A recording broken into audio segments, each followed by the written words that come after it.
Assalamualaikum Ini warahmatullahi wabarakatuh, Pak Ustadz. Waalaikumsalam warahmatullahi wabarakatuh. Ahlan wa sahlan. Baik. Masya Allah. Kayaknya udah bisa Eh, bahasa Arab antum nih. belum. Eh, ini Pak Ustadz saya mau nanya, cuman mohon dikoreksi apabila ada kesalahan, Pak Ustadz. Karena Barakallah. benar-benar ini ketidaktahuan saya.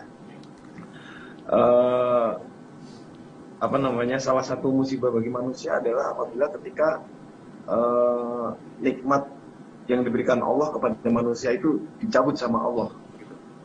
Dan salah satu nikmat yang saat ini saya sedang mengalami adalah nikmat dalam menjalankan ibadah apapun itu gitu.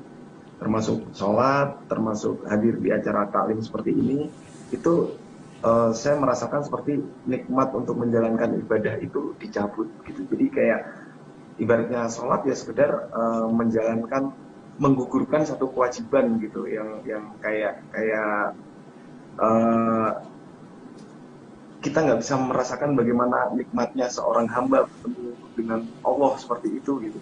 Yang sekedar misalnya sholat zuhur 4 rakaat ya kayak orang jumpalitan selesai kemudian kelar gitu. Terus kemudian apabila ada di acara taklim seperti ini kayak sekedar absen nama juragan udah selesai nanti kemudian kelar Setor seperti itu. muka, setor muka ya. Store muka.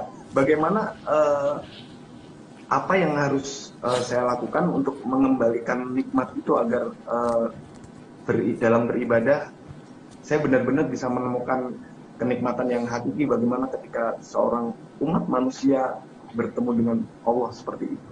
Nah, Pak Ustaz, subhanallah. terima kasih.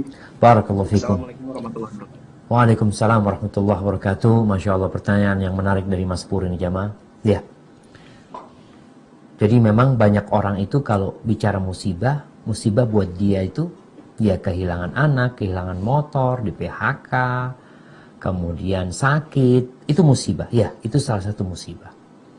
Tapi ternyata ada musibah yang besar.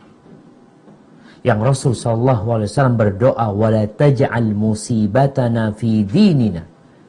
Ya Allah, jangan jadikan musibah kami itu menimpa agama kami. Jangan sampai.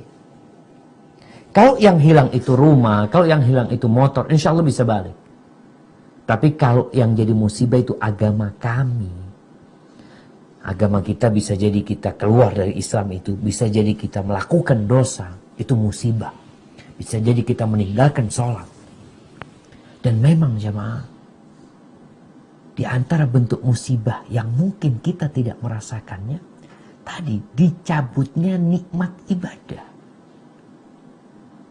Sampai ada orang yang mengatakan kepada Hasan Basri, atau dia meriwayatkan tentang seorang yang mengatakan, ya Allah, aku nih kok kayaknya hidupnya nyaman-nyaman aja sih, padahal aku banyak dosa gitu loh. Lalu dikatakan, berapa banyak engkau dihalangi dari bermunajat, berapa sering engkau dihalangi dari nikmatnya, dari lezatnya bermunajat kepadaku, tapi engkau gak sadar. Itu musibah yang besar. Berapa banyak orang yang berpuasa. Kata Nabi alaihi salatu wassalam, rubba sa'imin laysa lahu min siyamihi illa al-ju' wal 'atash. Berapa banyak orang yang berpuasa namun dia tidak mendapatkan apa-apa kecuali rasa lapar dan haus. Dia tidak merasakan nikmatnya puasa sama sekali. Yang ada, ya Allah, lapar, haus. Nah, sholat. Allah mengatakan wailul lil musallin, celaka buat orang-orang yang sholat. Bayangkan, dia sholat celaka, sholat masuk neraka. Ada sebagian kita yang mengatakan, udahlah nggak usah bicara gimana sholat supaya benar. Sekarang kita bicarakan orang yang nggak sholat itu tuh yang nggak benar. Iya betul, orang yang nggak sholat nggak benar, perlu kita perbaikin. Tapi orang yang sholat pun perlu diperbaiki, karena ada orang sholat masuk neraka.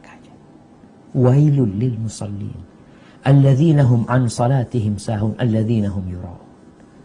Mereka yang ria, mereka yang seenaknya aja sholatnya tanpa mengikuti aturan, ternyata masuk neraka. Apa sih yang menyebabkan kita kehilangan nikmat baca Quran, nikmat berzikir, Kemarin Ramadan Ustaz, alhamdulillah ana bisa hatam. Kok sekarang nggak bisa hatam?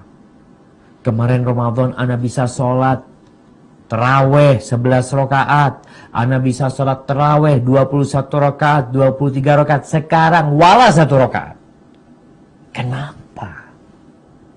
Kita perlu bertanya memang. Ini musibah kalau bicara musibah ya. Orang kalau bicara dunia dengan COVID-19 ini, mereka berbicara biasanya penghasilan anak itu 100 juta setahun atau sebulan gitu.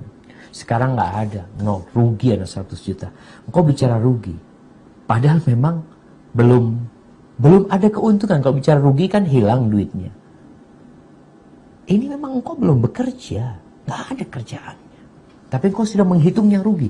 Karena dalam benakmu ada keuntungan di sana, tapi engkau tidak mendapatkannya. Kalau bicara nih, sholat kemarin, antum sholat terawih 11 rakaat, 21 rakaat, kemudian sekarang antum nggak sholat sama sekali. Apa nggak rugi antum? Baca Quran yang 1 huruf dapat 10 kebaikan. Kemarin Ramadan antum baca, sekarang antum nggak baca. Apa nggak rugi? Itu musibah. Apa yang menyebabkan musibah itu menimpa di kenikmatan kita beribadah? Dosa.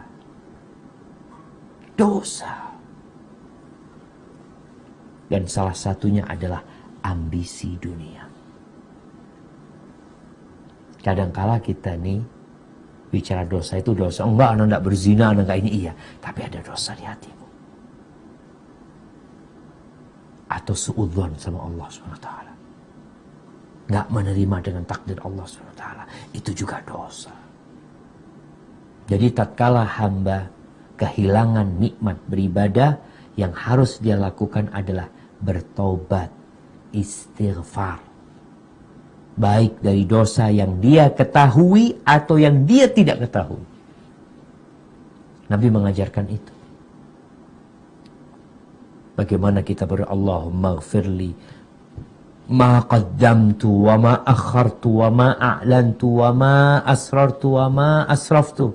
Allahumma gfirli khati'ati wa jahli wa amdi. Minta ampun ya Allah dosa-dosa yang aku kerjakan sengaja, yang tidak sengaja, yang aku tidak tahu, yang banyak, yang sedikit, yang terang-terangan, yang sembunyi, semuanya minta ampun. Tuh Nabi ngajarkan kita seperti itu. Jadi tatkala kita merasakan kehilangan nikmat dalam beribadah, ini buat orang yang sudah merasakan ya. Tapi ada orang yang sampai umur 60 tahun tidak merasakan nikmatnya beribadah. Yang ada ibadah itu masih beban buat dia. Belum nikmat. Kayak kajian nih. Karena juragan hadir mau nggak mau hadir juga terpaksa. Ada yang seperti itu. Belum merasakan.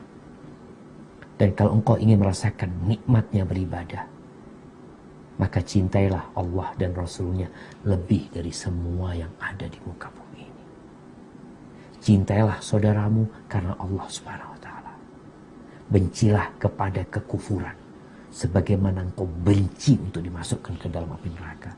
Insya Allah engkau akan merasakan manisnya beribadah dan kembali itu kelezatan-kelezatan yang mungkin hilang darimu. Hadza wallahu a'lam bishawab. Nah.